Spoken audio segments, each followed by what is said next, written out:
Welcome back, everybody, to a new show. New segment. New episode, whatever. It's gonna be called Drama Wars. Chan, chan, chan, chan, chan, chan, chan, chan, chan, chan. Yay. Now, this happened to us years ago. Yes. We actually end up covering a while ago Little Woman, the Korean version, and the movie of I don't know what year anymore. But we also watch Turkish drama. Yes. And we decided he was watching. Well, care to explain the story? Do you want me to talk all the time? I'm so sorry, sir. I'm a jock. Don't call me sir. I was watching with Celine, Bahar, and it's a Turkish drama. And then her sister actually came out and said, "Oh, this is the same as Dr. Shah, which is a Korean drama." And Ducky and I look at each other like, we already talked about doing a Turkish drama versus a Korean drama of another show, but we were like, oh, I believe Dr. Shah versus Bahar should be the first one, and here we are. So yes, during 2026, we're gonna be mixing up Korean dramas with Turkish dramas, and instead of doing like a crazy comparison, we're gonna do it the old-fashioned way: the good, the bad, the weird, and the new segment. What's up with that ending? I know, right? Yes, yes. But let's imagine that no one has seen Dr. Shah or Bahar. Then why they're here? I know, why? Now, but tell us what it's all about. Well, it's the same story, but like we said, different country perspective. Dr. Shah is in South Korea, Bahar is in Turkey, and the story is about this woman, housewife, mother, that is always taking care of her family without asking for anything in return. And everybody is a little mean to her, correct? And suddenly she got sick. It's a life and death matter. And in a way, life gives her a second opportunity. And now she wants to do everything she wasn't able to do in her younger years. And here is where the story got very interesting. She becomes actually, she already studied years ago to become a doctor, but she never did the training. How do you say that? Residency or whatever? Yeah. And then she started doing it. And at the same hospital that she is doing her practice, she finds out that her husband has been having an affair for years, and he has even a daughter with another woman who is actually a colleague at the hospital, a boy. And everybody knew about it. Her children, yes. So it's very powerful, very eye opener regarding how life gives you a second chance, and you have to take advantage of it. But at the same time, how to overcome something so devastating as everything that our main character find out. Exactly. Very well said. Thank you. Thank you. Now, we already established the setting of the story. Very well said. That it's different countries. Yeah, it's almost identical in detail, but the way it's told is actually feels completely different. Exactly. Explain more, my friend. Well, one side, like we said, is the Turkish drama, and the other side is the Korean, but both tell the story of her and I guess basically putting the family first at all times. Same recipe, exactly, but I don't know, cook into different kitchens. I like that. Thank you. Now, tell me, which one came out first? Dr. Shah on Netflix? Correct. And then the Turkish drama is longer, is 2024, 2025, more episodes. Yes. Bahar, it's a few episodes. Give me one moment. I'm going to tell you right now. I got the info. Now, Dr. Shah has 16 episodes. 16-liter episode. Well, the Turkish drama Bahar lasts 2 hours each episode. Oh boy! And all depends where you saw it. All depends how they cut it. Correct. So actually, there are 2 seasons on the Turkish drama, and the official one that I got here is 67 episodes of 2 hours. Oh, of course, we saw it in Spanish. We saw it in Spanish, so it's longer than that because they cut it in half, plus ads and all that stuff. It's a lot. With that being said, boy, oh boy, let's start with the good. Tell me about that. Well, the best thing is that both dramas are so similar so that it's very hard. I mean, honestly, it doesn't matter which version you watch first. I am sure that people who watch one end up loving the other one. That actually happened to me. Yeah. I mean, we shot first the Turkey drama and we shot the Korean. And like you said, it's just the culture. Yeah, it's the same story, same humans struggling in different ways. Yeah. Now, of course, even though they are like 1 year apart, from my perspective, my point of view, Bahar, which is a Turkish drama, was very like straight to the point and how much a woman has suffered, or this woman has been suffering during her marriage, and of course the Korean drama, like you said, it was only 16 episodes, so everything was in a little fast pace. I agree. Oh, the acting, spectacular. Yeah, something. It was a good idea to compare Korean dramas with Turkish drama because they really put their expressions, facial expressions. Yeah, and I really love it. I believe the translation was very good. That doesn't matter.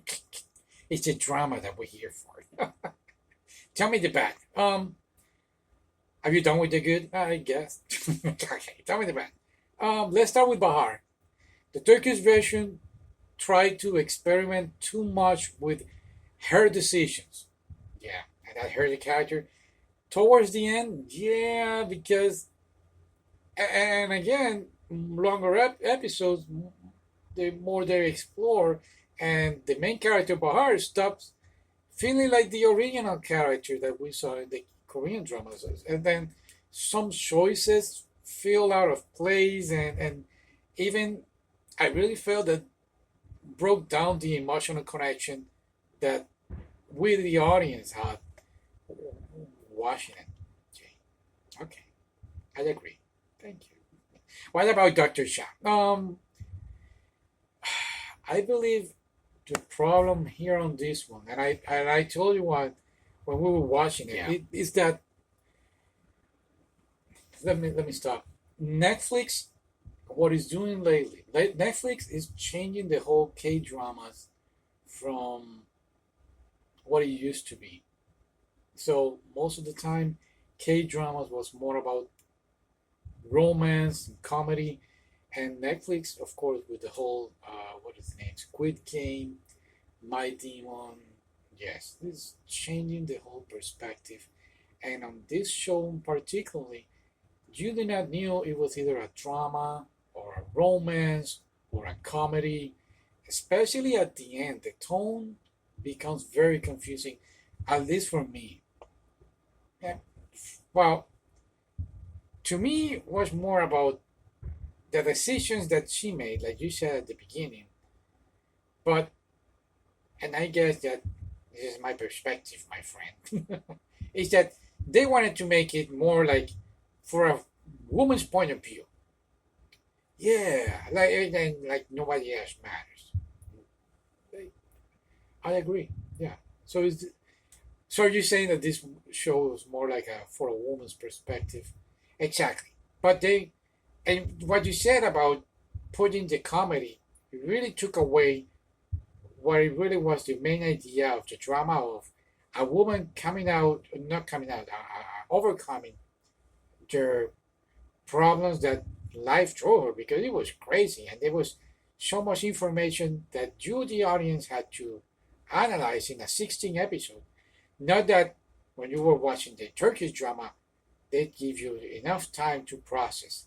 And that's where you're coming about the show did not knew what it wanted it to be. Exactly. Comedy, drama, romance. Yeah, yeah. I don't know what I just said. Sometimes I become so wise. I know. Yeah, you got me off guard. Yeah. Tell me about the weird. Oh, the weird. I'll be honest. Are you sure you have not been honest? I'm being honest. I really dislike. Oh, it's just not hate. Well, I dislike the ending of the Turkish drama. Why? Say it loud. Say it loud. Hate it. No, because here's the thing. You were saying about this show being what did you just say for woman only? I told you I don't know. It's not a feminist show, but we as men, we as guys, maybe will not understand what this woman is going through. I mean, we did not carry a baby in the belly for 9 months. We did not sustain the family for years, and then found out that the husband is having an affair with another woman. And maybe a woman that is going through this will understand the decisions that she made of both versions, Korean and Turkey. Roger. So, with that being said, as a man's point of view, I really feel that on the Turkish drama, the character, her decisions are very arrogant. You don't feel the emotion, or there is no emotional decisions in her character. Does that make sense? Yes. And then the whole thing that happened with the ex-husband really confused me, and even her character at the end, she regrets the decision. So why are you making the decision if you are going to regret it? Why not give this character that have suffered so much a very good ending, a very good closure? Okay. Oh wow. Very. You didn't say that in the Spanish version. No, but I agree. Yeah. Okay. So Dr. Shah. On Dr. Shah, I really like the ending though. On Dr. Shah, it's a very structured ending. The moral lesson here for the ex-husband especially is great. Yeah, he ends up alone and he pay for his choices. Yes, yes. No spoilers, by the way. But I didn't feel the same emotional punch that I felt with the Turkish drama. Even though you didn't like it, yeah. I mean, here I get it that the doctor, the guy, the other doctor falls in love with her, but in a way he kindly disappears from the show, and emotionally he's the guy that give her that support that she actually needed. I mean, her two children never support her. Her ex-husband, ex-husband, yeah, he was an ass. And then the doctor that saved her life and helped her move on, he just vanished, and she just move on like nothing ever happened. Like, oh, it was just a doctor. But to be fair, they did mention that the doctor actually is in a relationship. Yes, but Dr. Shine was better. Okay. All right, interesting. Now, what about the ending? I guess we established that. Yeah, I know. Okay, we're gonna do this better next time. Yeah, okay. Okay, so let's do the other segment. It's one of my favorites. We did this actually on Squid Game, and we did it on Little Woman. This is the segment. Which character would you have dated? Yeah. Let's begin with the main character. On the Turkish drama and on the K drama. Which character would you have dated? Dr. Shah or Bahar? Bahar. Alright. Now, let's talk about her husband. Would you have dated the Korean version doctor or the Turkish version doctor? Oh, definitely the Korean guy. Okay. Yeah, he's a old sexy fox. Let's go now with the lover of the doctor. Oh, did you have to say lover? Yes. Which one would you have dated? The Korean version or the Turkish version? Definitely Turkish. I know. All right. She was actually on. The first time I saw her one was on Flames of Desire. Flames of Desire. Yes. Same actress. Of course, it's the same actress. But she looks so different now. Yeah. Yeah. She's a good actress. Yes. All right. Now, would you have dated Dr. Shah or Dr. Bahar? New love interest. That's Doctor of the Turkish version or the Korean version. We have a tie here. I know. There you go. Well said. All right. Now, okay. So I guess it's a tie. No, it's not a tie. No. We have that's your Turkish. Okay. Now tell me about the son. Which one would you have dated? The Korean version or the Turkish version? Um, I will say the Korean version. Yes. Yeah, the Turkish version, don't get me wrong, very handsome guy, but I guess the character, he was like kind of dumb. Even though he was a doctor. Yes, I agree. But what about the girlfriend? Korean version or Turkey version? Korea. I know that curly hair. Oh my god! You know I had to, I had to Google her to see if she had curly hair or not.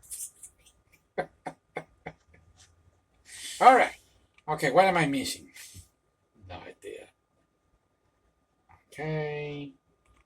All right. That's the segment. Which one? Which one would you have dated, guys? Tell us in the comments. Subscribe. Hit that like button. Share. Now, before we do the final segment, oh my God, I know you're gonna love it. Come on. Here, my good friend here wrote a story. It's called The Sword Collector. Yeah. Tell us what it's all about and where we can find it and the whole shebang. This is your moment for advertisement. Thank you. You're welcome. Well, the story is set in 1904. This woman from the Ottoman Empire has lost her son in China, and she hires this ex-military man from England, British officer, to take her to China. And it's a story about knowing each other and, of course, traveling from one part of the world to the other side in 1904. So it's a very beautiful story. It's shorter than the previous one that I wrote once upon a time in Kabul, but I really feel that this one is very beautiful too. I put the first 3 chapters and the prologue on Wattpad. Yes, so you can read it, and if you like it, you can buy it on Amazon. And if you cannot buy it, well, at least go to Wattpad and hit that like, and I really appreciate it. Yes, yes. Very, very good. All right. Thank you. Now explain to the people, especially the non-Spanish speakers, what happens when you watch a drama translated for another country in Spanish. So this happened first in a drama from Brazil. They translated in Spanish and they put Spanish music for each character. Example, the one that I'm talking about is called The Clone, and the main couple, they have their own theme song. The other characters, depending on the scenario, they will have their own song. That was very popular back in 2002, 2003, but then in Turkish dramas, when they translate to Spanish, it's a little bit different. They have just one song for the whole show. And in Bahar, they have this song as a very popular Mexican singer. He's from Mexico? Guatemala. Guatemala, yeah. So he's a great singer and author. Anyway, they put his song on the Turkish drama, and we end up singing his song because it became very, very popular. What is it? It's called Woman. Yes. We're not gonna sing in English, but we agreed to sing the Korean song that they put in Dr. Sha. So here we are for the first time ever, and probably last time, singing a song in Korean. You know what? We should do this with BTS. I know, right? Even better. How about we sing "Gotta work, make money, get push." Especially the flout of the beginning. Yeah, exactly. Yeah, well, we should do that. Choose one video of our favorite singers. Yeah, exactly. But anyway, here we are. Just for you. What was our group singing name? Oh, the Rhythm Killers. Here we are, the Rhythm Killers. Just for you. Disclaimer: we don't speak Korean, but we're gonna try. Yeah, right. And you cannot sing the lyrics. Just put your feeling on it. You know. Just go ahead, Magic. How about if I sing in English, the translation, since you have the song there translated? That would be better. Yeah, so that way people won't get mad at me singing in Korean, which I don't know. Okay, I like that. Forget what I just said, ladies and gentlemen. He's going to sing the song, translated. This is so funny. Translated from Korean to English. Are you ready? I guess. Okay. Please do your best. YouTube, don't give me copyright. Okay, go. Trapped in the past, don't stay, because you still shine. Oh, once you think about it, it is not a big deal. Just smile, tell me now. Take one more step. Yeah, that's right today. Run for me a bright day. Will wait for me. Yeah, yeah, yeah, yeah, yeah, yeah. You know what? I believe this video was good until you started singing. Ladies and gentlemen, I'm so sorry. It's the intention that it counts, right? I guess. But next time you have to put more into it. He tried. That's cute. At least he tried. Respect for trying English Korean. It's a new language. Yes. Man, I feel so bad about you. You're gonna lose all your audience. Please buy this guy his book so he can pay for his singing classes. So that means we're not gonna sing "Gotta Work." We're not. Oh, are you kidding me? Gotta work. Wait. What is the other group? NC127. I'll see you next time, guys. I'm so sorry. I'm sorry, guys.